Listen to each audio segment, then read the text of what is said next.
উপস্থিত সকলকে ধন্যবাদ। আপনারা জানেন আমরা একটি ক্রান্তিক সময়ের মধ্য দিয়ে যাচ্ছি। দেশে দীর্ঘদিন ধরে গেড়ে বসা ফ্যাসিস্টদের বিরুদ্ধে জনগণ, ছাত্ররা একটি রক্তক্ষয়ী লড়াইয়ের মধ্য দিয়ে নতুনভাবে স্বাধীনতা অর্জন করে এবং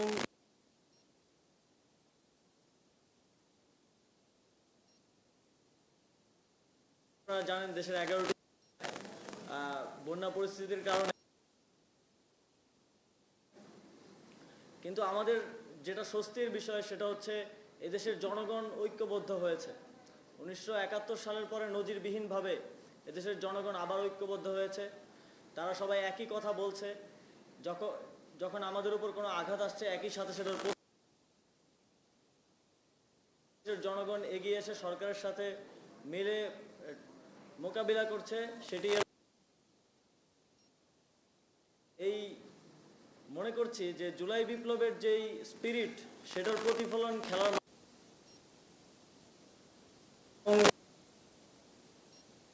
ঐতিহাসিকভাবে পাকিস্তানের মাঠে পাকিস্তানের সাথে টেস্টে একটা বিশাল জয় অর্জন করেছে এবং প্রথমবারের মতো আপনারা সাফ অনূর্ধ্ব 20 চ্যাম্পিয়ন হিসেবে দেশকে একটি গৌরবময় অবস্থানে নিয়ে গেছেন।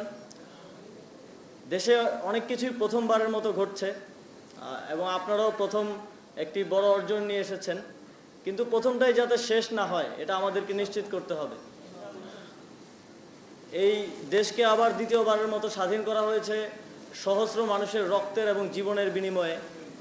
আমরা সেই চ্যালেঞ্জটা নিয়েছি সেই দেশকে গড়ে তোলার নতুন করে, এবং এই অর্জনটা যাতে ম্লান না হয়ে যায়, এই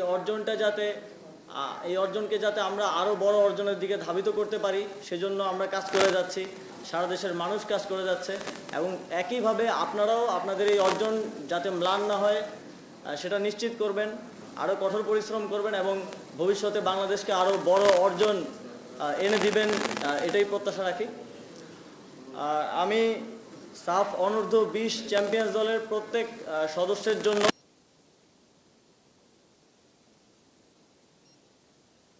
করেও আপনাদের জন্য প্রত্যেকের জন্য 25,000 টাকা করে অর্থ পুরস্কার ঘোষণা করছি। সামনে দিনগুলোতে আপনাদের উত্তরোত্তর সাফল্য কামনা করছি, কারণ আপনারা সফল হলেই সফল হবে বাংলাদেশ। ধন্যবাদ সকলকে।